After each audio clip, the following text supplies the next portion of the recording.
자, 오늘 장로님께서 읽어주신 출애굽기 15장 22절부터 26절 말씀으로 은혜 나누신 말씀의 제목은 수르 광야와 마라를 만난 인생들입니다. 수르 광야와 마라를 만난 인생들.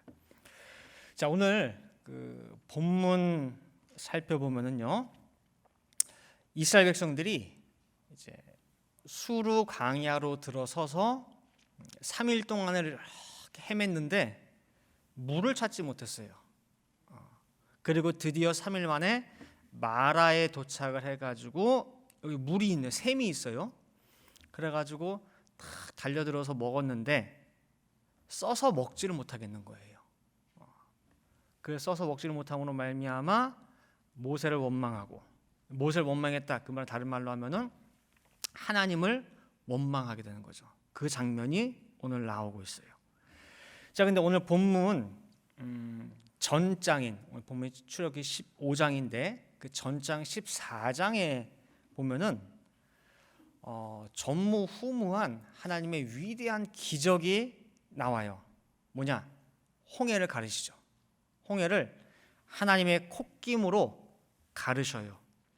그래서 그 마른 땅으로 이스라엘 백성들이 건넙니다. 그 큰 기적을 체험했어요. 그리고 오늘 본문 출애굽기 15장에 넘어와 가지고 1절부터 18절 말씀에 보면은 그 위대한 하나님의 기적에 대하여 하나님의 그 위대하심을 찬양하는 모세의 노래가 1절부터 18절까지 나오고, 그다음 19절부터 21절에 또 여선지자 미리암, 모세 누나죠, 미리암의 노래가 이어지고 있어요. 세상에 그 어떤 신이 우리가 섬기는 이 여호와와 같겠느냐? 누가 이런 큰 기적을 베풀 수 있겠느냐? 만주의 주가 우리 하나님 여호와시다 찬양하는 노래가 출애굽기 15장에 나와요. 그래서 그 모세의 노래를 따라, 미리암의 노래를 따라 모든 백성들이 함께 찬양하고 영광 돌리는 모습이 나옵니다. 자, 이제 홍해 건넜어요. 수르 광야로 들어섰습니다. 아까 말씀드린 대로 물을 찾기 힘든 가운데에, 이제 목마른 가운데, 심히 갈증이 나는 가운데에 드디어 3일 만에 마라라는 샘에 도착해가지고 뻘컥뻘컥 마셨는데 아까 뭐라고 했죠? 쓴물이야. 배가 아프고 설사하고 토하고 난리가 났습니다. 자, 마라라고 하는 그 뜻이 뭐냐면요, 쓰다, 괴롭다라고 하는 뜻이에요. 쓰다, 괴롭다. 이 마라라고 하는 지명 뜻 그대로 거기에 있는 물조차도 뭐냐? 쓴물이에요. 자, 이 백성들의 마음이 순식간에 변해가지고 모세를 향해 원망하면서 달려들기 시작합니다. 그 위급한 가운데 모세는 하나님께 엎드려 이제 기도합니다. 그리고 받은 응답이, 모세야, 내가 지시하는 한 나무를 이 샘에다가 던지라. 그리고 백성들에게 마시게 하라, 그 소리예요. 마라의 그 쓴물에 지시하신 나무를 던졌더니 물이 달아졌어요. 그래서 200만 백성들이 이제 먹게 됐죠. 자, 이제 왁자지껄한 그 소동은 사라지고 시끄럽던 소리도 잠잠해졌습니다. 이 소동은 사라졌지만은 여기서 우리가 곰곰이 생각해 볼 것이 있습니다. 자, 일대지로 믿음 없는 이스라엘 백성입니다. 믿음 없는 이스라엘 백성. 목마르다가 3일 만에 이 샘물을 만났으니 얼마나 기뻤겠습니까? 그 목마른 그 심정 이해하죠. 자, 그러나 아무리 목이 말랐고 기다리던 물을 만나서 먹었는데 물이 써. 그 쓴물을 마주 대하는 반응, 곧바로 나오는 그 리액션이 어떻게? 원망밖에 없냐, 그 말이에요. 원망밖에. 무슨 말이냐? 불과 3일 전에 무슨 일이 있었죠? 3일 전에? 그렇죠. 바다가 갈라지고 마른 땅을 밟고 홍해를 건넜어요. 한번 그 장면을 상상해 보세요. 갈라졌죠? 그럼 양쪽에 뭐가 있을까요? 물이 벽처럼 서 있겠죠? 물벽인데 넘어오지도 않아. 그럼 물벽 속으로 볼 때에 뭐가 보일까요? 그 안에 왔다 갔다 하는 물고기 보이고 다 보이겠죠? 천연 수족관이에요. 그리고 그 수억 년 동안 물 밑에 있던 그 땅이 순식간에 말라서 질퍽질퍽거리지도 않아요. 마른 땅이에요. 그리고 우리가 다 건넌 다음에 쫓아오던 바로 왕과 군사들은 홍해 한가운데 탁 도착했을 때 뭐예요? 빠져나가지 못하고 물이 탁 합쳐지는 바람에 다 수장돼 가지고 그 다음날 아침에 시체가 둥둥둥둥 떠 있는 거 다 내 두 눈으로 봤단 말이에요. 인간 역사 유사일에 이런 기적을 누가 봤습니까? 그죠? 제가 밴쿠버에 있을 때에 청년 한 명을 개인 공부시켰어요. 이렇게 칠판 놓고 공부시키고 하면서 이 부분을 이제 공부시키다가 철영아, 그 청년 이름이 철영이에요. 철영아, 네가 만약 홍해 마른 땅 기적을 이스라엘 백성 가운데 하나가 돼가지고 그 마른 땅 직접 보고 건너고 양옆에 물벽이 서는 거 다 보고 했다고 한다면은, 네가 그 기적의 중심에서 증인이 됐다라고 한다면은 네 평생에 하나님 의심할 수 있겠니? 그랬어요. 네 평생에 하나님 뭐 있다 없다 뭐 그런 거 의심할 수 있겠니? 그랬더니 대답이 절대 못하죠. 그걸 봤는데 어떻게 의심을 해요? 의심하는 게 더 신기하죠 그러더라고요. 그죠? 근데 이 백성 보세요. 평생은 둘째치고 불과 3일 만에 찬양하고 만주의 주고 우리 하나님이 최고의 신이라고 영광 돌리던 그 똑같은 입으로 원망하고 있어요. 홍해 가르신 그 하나님이 이 물을, 이 쓴물을 어떻게 해주시겠지라고 하는 그런 것도 없을까요? 상식적으로 이해가 안 되죠. 그 큰 기적을 보고 어떻게 이럴 수 있는지.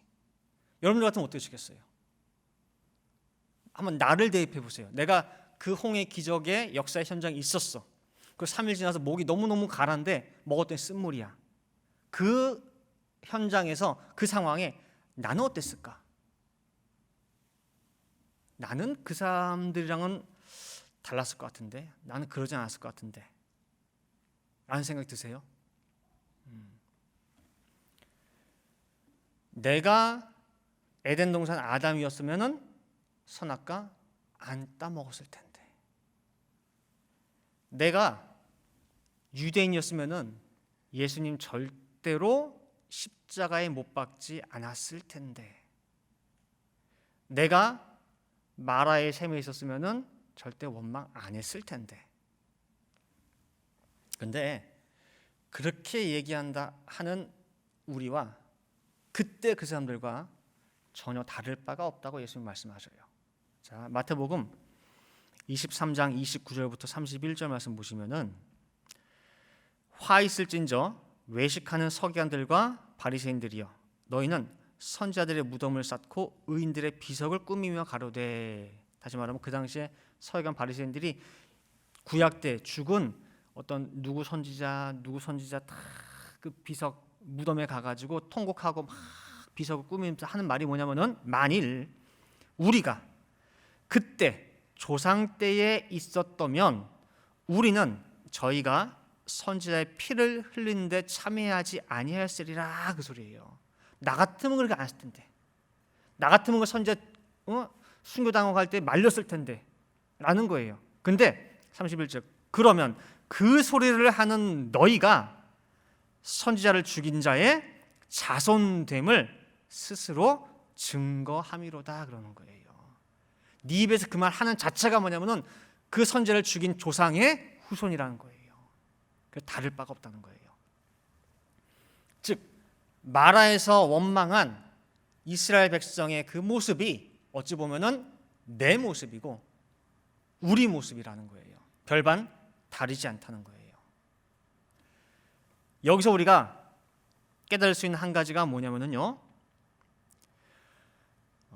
홍해의 기적이라고 하는 그 큰 기적, 즉 눈에 보이는 어떠한 기적, 그 기적과 믿음은 별개의 문제라는 거예요. 믿음은 별개의 문제예요. 우리 생각에는 기적을 보면은 믿음이 생길 것 같아요. 근데 그렇지 않은가 봐요. 이게 상관이 없나 봐요. 예를 들어서 어떤 불가항력적인 문제가 우리가 살다 보면 생기죠. 병이 들었는데 현재 의술로는 고칠 수가 없다든지, 어떤 그런 불가항력적인 문제를 앞에 두고 기도로 매달릴 수밖에 없어요. 하나님, 이거는 인간의 힘으로 될 수가 없습니다. 하나님 아니면 안 됩니다. 저희 가정에 기적을 보여주십시오. 기도합니다. 근데 진짜 기적 같은 일이 생겼어요. 의사도 깜짝 놀래가지고 이 차트 보더니 이건 말이 안 된대. 자기 의사 생활하면서 이런 거 처음 본대. 이거는 기적이라고밖에는 설명할 수가 없습니다. 의사도 놀래요. 모두가 하나님 하신 일이라고밖에는 설명할 수 없는 그런 기적이 생겼어요. 자기도 놀라고 가족도 놀라고 다 놀라요. 자, 그러면은 그 사람은 평생 하나님 의심하지 않겠죠. 근데 신기한 게 뭐냐면요, 그 기적의 유효 기간이 생각보다 짧다는 거예요. 그 기적을 맛보고 잠깐 반짝 열심은 내요. 근데 그것이 변치 않는 믿음으로 연결되지는 않는다는 거예요. 그래서 제가 참 여러 가지 그런 모습들 보면서 하면서 다시 한번 깨닫게 되는 게, 성경이 참이구나. 성경이 진리예요. 성경에서 뭐라고 말씀하느냐, 믿음은 봄에서 보이는 게 아니고, 만져짐에서 생기는 게 아니고, 뭐에서 생긴대요? 믿음은 들음에서. 아무 말씀이나 듣는 게 아니라 그리스도의 말씀을 들음에서 믿음이 난다는 거예요. 그게 진리예요. 로마서 10장 17절에 그러므로 믿음은 들음에서 나며 들음은 그리스도의 말씀으로 말미암았느니라 그랬어요. 기적을 100개 1000개 봐도 뭐예요? 믿음이 생기진 않아요. 여러분들 요즘도 있지만 옛날 양은 냄비 있지, 양은 냄비 노란색 양은 냄비 보면은 끓기도 금방 끓어요. 라면 끓여 먹고 하면 참 좋은데, 근데 특징이 식기도, 끓기도 금방 끓고 식기도 금방 식어요. 믿음 없는 모습이 딱 이래요. 환경에 따라서 쉽게 좌우가 돼요. 눈에 보이고 손에 잡히면은 쉽게 확 끌어올리고 누구보다 열심을 내요. 근데 그거 사라지면은 쉽게 식어버려요. 오늘의 그 이스라엘 백성들의 모습이 꼭 양은 냄비와 같습니다. 그래서 결과적으로 홍해의 그 큰 기적은 이스라엘 백성들에게 있어서 하나의 이벤트로 끝났을 뿐이지 이로 인해서 믿음이 생기지는 못했어요. 반면 모세는 믿음으로 하나님 앞에 엎드려 간구했어요. 모세도 분명 똑같이 마라에 도착을 했어요. 똑같이 써요. 괴로운 마라를 만났지만 모세는 믿음으로 간구하고, 그리고 한 나무의 응답을 받았다는 거예요. 다르죠? 그다음에 이대지 수르광야 마라를 만난 우리 인생입니다. 수르광야 마라를 만난 우리 인생. 자, 수르의 뜻이 뭐냐라고 할 때에 단단한 바위예요. 단단한 바위, 딱딱한 바위. 그다음 마라는 아까 말씀드린 대로 쓰다, 괴롭다라는 뜻이에요. 우리 살아가는 이 세상이 어찌 보면은 수르광야 마라의 쓴 셈이에요. 자, 아까 수르광야 뜻이 뭐라고 했죠? 단단한 바위예요. 이 뜻이 참 의미심장해요. 자, 여러분들 구약 역사, 기초 공부했으니까 아시죠? 구약 역사를 한마디로 정의하면은 뭐라고 할 수 있죠? 구약 4,000년 역사를 한마디로 정의하면은 무슨 역사냐? 밭을 가는 역사라고 할 수 있어요. 왜냐? 인자 되시는 예수님께서 오셔서 뭘 하실 거냐? 씨를 뿌릴 거예요. 밭에다가 좋은 씨를 뿌리러 오실 텐데, 그 씨를 받기 위해서 구약 시대는 뭐냐면은 내 밭을 갈아야 돼요. 내 밭에 있는 가시와 엉겅퀴를 제거해서 잘 준비시켜서 그 좋은 씨를 뿌릴 때에 받아서 열매를 맺기 위한 준비 과정이 구약 역사예요. 근데 그 내가 갈아야 되는 밭이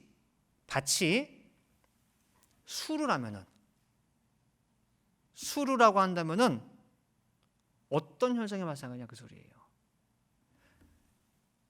수루는요, 단단한 바위이기 때문에 삽이 안 들어가요. 호미도 곡괭이도 안 들어가요. 뭐가 탁 찍었을 때에 찍혀야지 이게 밭을 뒤집거나, 그죠?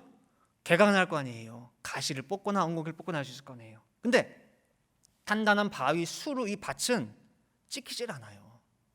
땅은 땅인데 기경이 안 되는 땅. 그래서 아무런 소산도 낼 수 없는 땅. 그게 수루 광야예요. 자, 이런 땅이 하나 나오죠. 창세기 4장 11절 12절 말씀 보시면은 가인에게 하시는 말씀이에요. 가인에게 하신 저주인데, 땅이 그 입을 벌려 네 손에서부터 네 아우의 피를 받았은즉 네가 땅에서 저주를 받으리니. 자, 어떤 저주냐? 가인, 네가 밭가라도 땅이 다시는 그 효력을 내게 주지 아니할 것이요 너는 땅에서 피하며 유리하는 자가 되리라 그랬어요. 어제 토요 새벽 예배 때 살펴봤지만은 아담이 타락하고 받은 저주는 뭐냐라고 할 때에 땅이 가시와 엉겅퀴를 내다 보니까 그 땅을 기경을 해야 돼요. 그래서 종신토록 수고하고 얼굴에 땀이 흐르게 되면은 그 땅이 아담 너한테 소산을 줄 거야. 결실할 수가 있어. 라고 얘기를 했어요. 그러나 가인의 경우는 그렇지가 않아요. 가인은 아담이 받은 저주 위에 또 저주를 받아가지고 가인은 평생 아무리 수고하고 땀 흘리고 정성을 들여도 그 땅이 효력을 주질 않아요. 소산을 낼 수가 없어요. 다른 말로 하면은 단단한 바위 땅이에요. 수루 광야예요. 아무것도 개간할 수 없는 수루 광야. 그래서 오직 가시와 엉겅퀴만 존재하는 마라가 바로 어쩌면은 우리 인생들이 살아가는 삶의 현장이 될 수가 있다는 거예요. 그래서 한번 살펴보세요. 수루 광야 마라를 만난 인생들이 살아가는 현장이 어떤 곳인지. 그래서 어디 가나 신음소리 안 나는 곳이 없어요. 어디 가나 괴롭지 않은 곳이 없습니다. 고통의 신음소리가 천지에 요란하게 들리는 그 현장이 바로 수루고 마라예요. 어느 집이나 가보면 돈이 없어요. 또 어느 집에 가면 병들었어요. 어디 가면 사업이 안 돼요. 힘들어요. 다 죽겠다. 다 수루광야 마라의 쓴셈이에요. 이 괴롭고 힘든 마라의 쓴셈을 만나서 모세처럼 기도하고 하나님을 의지하면 참 좋을 텐데, 이 미련한 사람은요, 당장 눈에 보이는 사람을 또 붙잡아요. 마라 때문에 괴로워서 뭔가를 찾는데 또 다른 마라를 의지하고 붙잡는 거예요. 예를 들어서 우리 아사왕 있죠? 남유다의 아사왕. 참 선하고 정직한 왕이에요. 하나님 앞에 올바르게 행했어요. 심지어는 왕이 돼가지고 우상을 다 척결하는 가운데에 가만히 보니까 궁궐 내에 우상이 있는 거야. 누가 섬기느냐? 우리 어머니가 궁 안에다가 우상을 세워놓고 섬기고 있네. 아사 왕이 어머니라 할지라도 그 우상을 막 갈아서 불태우고 심지어 태우의 자리에서 폐해버렸어요. 어머니가 길러준 사실은 할머니죠. 태우의 자리에서 폐할 정도로 철저하게 하나님 보시기에 정직하고 올바르게 행했어요. 그러니 하나님 복을 안 주시겠습니까? 아사왕 행하는 모든 일에 하나님이 너무너무 좋으셔가지고 형통을 주고 평안함을 주고 부귀 영화를 주시죠. 근데 어느 순간 그 교만함이 아사왕 마음에 깃들게 된 거예요. 모든 다 잘되고 형통하다 보니까 처음에는 하나님 도우심으로 하다가 어느 순간 내가 잘해서 내 능력으로 내 힘으로 교만해지고 건방져졌어요. 그래서 하나님이 그 아사왕을 사랑하사 다시 돌아오도록 뭘 주셨느냐? 그 몸에다가 병을 준 거예요. 병을 주셨어요. 그래서 아사 39년에 발병을 주시고 가만히 지켜보시면서 기다리셨어요. 회개하고 나한테 돌아오기를, 다시 초심을 찾을 수 있도록. 지금 이 순간 아사왕은요, 수르 광야와 마라를 만난 거예요. 근데 수르 광야 마라를 만난 이 아사왕이 한 일이 뭐냐면요, 좋은 의사, 좋은 병원, 이 병을 고칠 좋은 약을 찾아가지고 온 나라를 다 해줬고 다닌 거예요. 어디가 좋대, 어디가 뛰어나대, 어느 의사가 훌륭하대. 아무리 좋은 의사, 좋은 병원, 좋은 약을 먹어도 점점 더 아파올 뿐 차도가 없는 거예요. 그리고 하나님은 하나님대로 무던하게 2년을 참으셨어요. 이제 곧 돌아오겠지, 곧 나를 찾겠지, 다시금 나를 의지하겠지. 결국 아사왕은 2년 만에 죽고 말아요. 이 말씀이 역대하 16장에 나오거든요. 마라를 만나서 하나님께 간구한 게 아니라 마라를 만나서 또 다른 마라를 의지하다가 결국 죽어버린 거예요. 세상이 그래요. 우리 모든 인생이 수르광야 마라예요.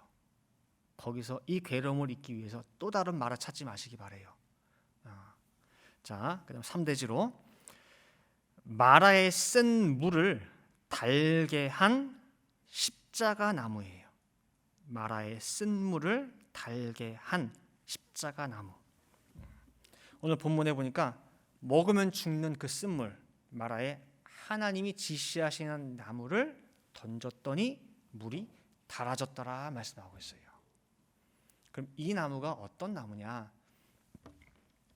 여러분들이요, 이 샘 그럴 때에 옛날 옛적 그 광야에 있던 물이 이렇게 찰랑찰랑 있는 그 샘만을 생각하지 마시고, 방금 제가 말씀드린 대로 이 수르광야 마라의 쓴 샘은 크게 놓고 볼 때 뭐예요? 우리의 모든 살아가는 인생이에요. 그리고 그 인생 속에서 내가 먹는 물이에요. 나를 살리는 물. 근데 그 물이 쓰다는 거예요. 아무리 먹어도 뭐예요? 쓴 것이 가시질 않아. 그러니까 그 큰 개념을 가지고 놓고 볼 때에 이 나무는 어떤 나무냐 할 때에 이사야 53장 5절부터 6절 말씀 보시면은 예수님에 대한 이사야의 예언이 나오죠. 자, 그가 찔림은 우리의 허물을 인함이요, 그가 상함은 우리의 죄악을 인함이라. 그가 징계를 받음으로 우리가 평화를 누리고 그가 채찍에 맞음으로 우리가 나음을 입었도다. 우리는 다 양 같아서 그릇 행하며 각기 제 길로 갔거늘 여호와께서는 우리 무리의 죄악을 그에게 담당시키셨도다 그래요. 그다음에 마태복음 8장 17절 말씀에도 이는 선지자 이사야로 하신 말씀에 우리 연약한 것을 친히 담당하시고 병을 짊어지셨도다 함을 이루려 하심이더라 그랬어요. 마라에 던져진 그 한 나무는 좀 더 구체적으로 얘기하면은 십자가 나무예요.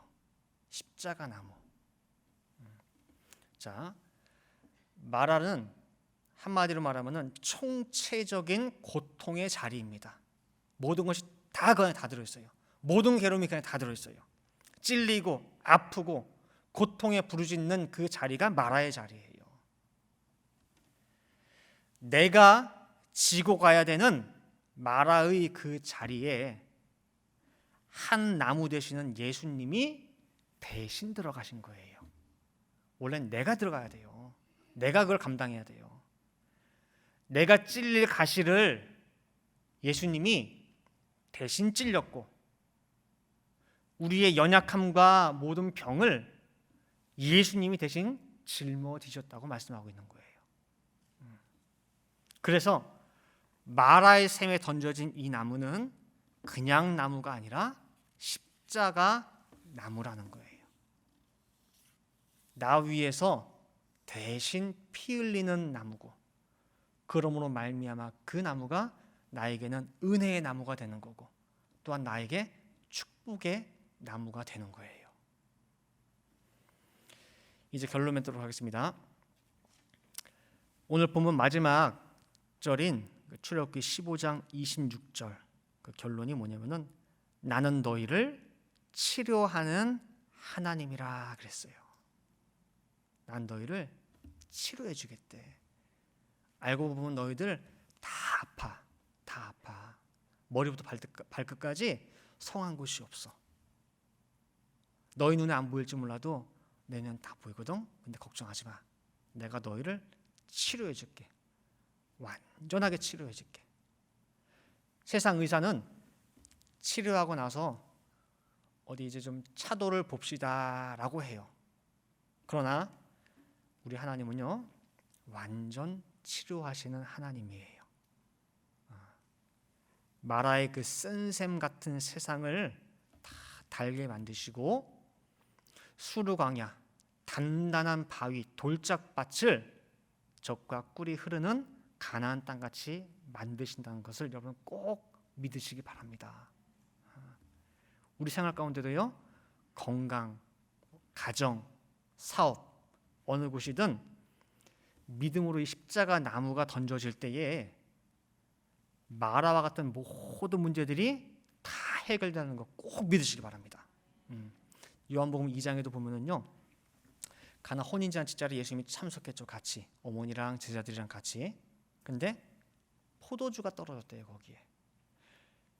그 당시 혼인잔치 자리에서 포도주가 떨어진다, 물 같은 거예요. 물 같은 거 떨어졌다 그럴 때는 완전히 끝나는 거예요, 잔치가. 그럴 때 예수의 어머니 마리아가 하인들에게 얘기해요. 자, 주께서 무엇라고 시키든지 간에, 또 무슨 말씀하든지 간에 그대로 하라고 그랬죠. 그래서 예수님께서 하인 불러가지고 우물 가가지고 맹물 떠다가 6항아리에 채워, 9가지 채워 그랬죠. 다 채웠어요. 다 부었습니다. 그때 그러면 떠서 갖다 주라 그랬어요. 포도주가 모자란 그 자리에 갖다 주라 그랬어요. 믿고 행할 때에 맹물이 포도주가 됐죠. 자, 여기 맹물이 포도주 되는 과정에 보면은 십자가 나무가 있습니다. 십자가 나무가, 아까 마라의 쓴샘에 던져진 십자가 나무가 있듯이 지금 맹물이 포도주 되는 이 과정에 십자가 나무가 있어요. 자, 잔치 자리에 포도주 떨어진 것과 예수님이 무슨 상관이 있습니까? 포도주가 동이 나가지고 혼인잔치가 엉망이 되건 말건, 그 신랑 신부 연회장이 욕을 먹든 말든 예수님과 무슨 상관이 있냐 그 말입니다. 요한복음 2장 4절에도 처음에 어머니께서 얘기할 때에 하신 말씀이 나와 무슨 상관이 있나이까 그랬어요. 예수님께서 내 때가 아직 되지 않았습니다. 포도에 떨어진 거랑 나랑 무슨 상관이 있습니까 그랬어요. 충분히 나 몰라라 할 수 있어요. 그러나 그 상황에, 그 안타까운 상황에 예수님께서 뛰어드신 거예요. 내가 책임질게. 마치 하늘 보좌, 영광의 자리를 박차고 이 땅에 뛰어드신 것처럼. 자, 타락한 인간이 인간의 타락함으로 하늘과 땅이 나뉘었죠. 그죠? 타락한 인간들이 이 땅에서 뭐라고 지지고 볶고 싸우고 난리를 치든 이 땅이 아무리 죄악에 관영하건 하나님과 무슨 관계가 있습니까? 욥 네가 이 땅에서 의롭고 선하고 착하고 한들 그 너의 의로움이 하나님께 무슨 유익이 있냐 그 소리예요. 땅에서 의로운 거지 나랑 무슨 상관이 있어. 반대로 네가 죄를 짓든 나랑 무슨 상관이 있어. 그 말씀이 욥기 35장 6절부터 8절에 나와요. 땅에 사는 모든 일들이 하늘과 상관이 없어요. 그냥 관심 끄고 그냥 무관심하고 내버려 둘 수 있단 말이에요. 하늘은 하늘, 땅은 땅 내버려 두면 상관없어요. 나 몰라 하면 돼요. 그러나 예수님께서 내려오신 거예요. 하늘의 모든 영광스러운 거, 영화로운 거 다 버리고 내려왔어요. 나무가 돼서. 그것도 대접받는 그런 나무가 아니라 십자가 나무가 돼서 내려왔어요. 그래서 누구든지 그 십자가 나무를 믿고 영접하고 내 생활 가운데 모셔드리기만 하면은 모든 문제가 해결이 된다는 거예요. 따라서 믿지 못해서 불만, 불평, 원망하는 것이 아니라 이 십자가 나무를 여러분 모든 생활에 던지시기 바랍니다. 수루 광야 마라에 쓴 셈에다가 한번 던져보세요. 믿음으로 던지시고 믿음으로 행하실 때 쓴 물이 단물로 바뀌고 수루 광야가 기쁨의 땅, 환희의 땅이 될 줄 믿습니다. 그래서 가나 혼인잔치 포도주 말랐죠? 맹물이에요, 맹물. 그날이 그날 같고 어제나 오늘이나 내일도 별다를 게 없을 것 같아. 늘 쳇바퀴 도는 것 같은 맹물 같은 그런 밍숭밍숭한 그런 삶이 십자가 나무가 관여하시고 들어오셔서 상관하실 때에 포도주같이 맛이 나는 삶으로 바뀌어요. 그리고 포도주 마셔서 정말 다운됐다가도 우울했다가도 포도 탁 마시고 기분이 업되고 기분 좋아지잖아요. 그렇죠? 그 취하듯이 신령한 말씀에 푹 빠져가지고 웬만한 것들은 보이지도 않아. 신경 쓰이지도 않아.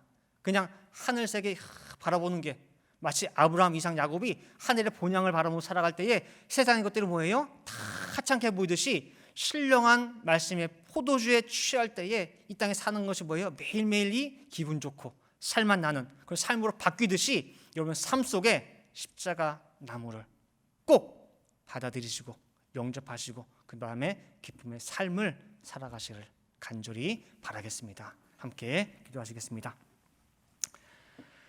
사랑과 은혜가 충만하신 아버지 하나님 감사합니다. 이렇게 거룩한 주일을 맞이하여서 정말 거룩한 성도로서 시간을 구별하여 장소를 구별하여 이렇게 하나님 존전에 나와서 아버지 앞에 예배드릴 수 있도록 인도하여 주시니 감사를 드립니다.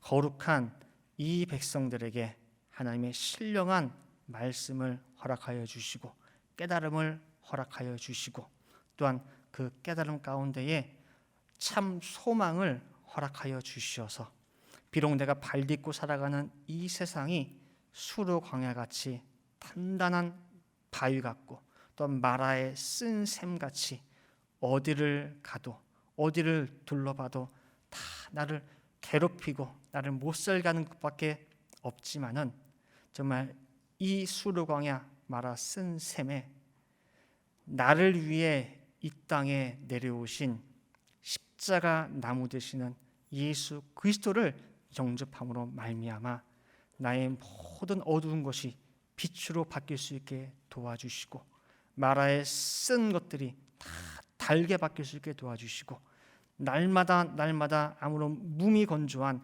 맹물 같은 우리의 삶이 포도주 삶으로 바뀔 수 있게 도와주시고, 또한 노아가 포도농사를 지어서 그 신령한 포도주에 취하여 정말 하늘 세계를 경험한 것처럼 정말 신령한 말씀의 포도주에 취하여 날마다 기쁨 가운데 살아갈 수 있는 우리 모든 늘푸른 동산 성도 될 수 있도록 인도하여 주시옵소서. 그리하여 하루를 살아도 다른 사람들의 1년 10년을 살아가는 것보다 더 값지고 귀하게 살아갈 수 있는 우리 모든 성도들에게 도와주시옵소서. 그리고 마지막에는 아버지 앞에 정말 귀하고 값진 열매를 가득 풍성하게 돌려드릴 수 있는 우리 모든 성도들에게 도와주시옵소서. 기도한 대로 될 줄을 믿고 감사드리며 이 모든 말씀 사랑이 많으신 예수 그리스도 받들어 기도 올리옵나이다. 아멘.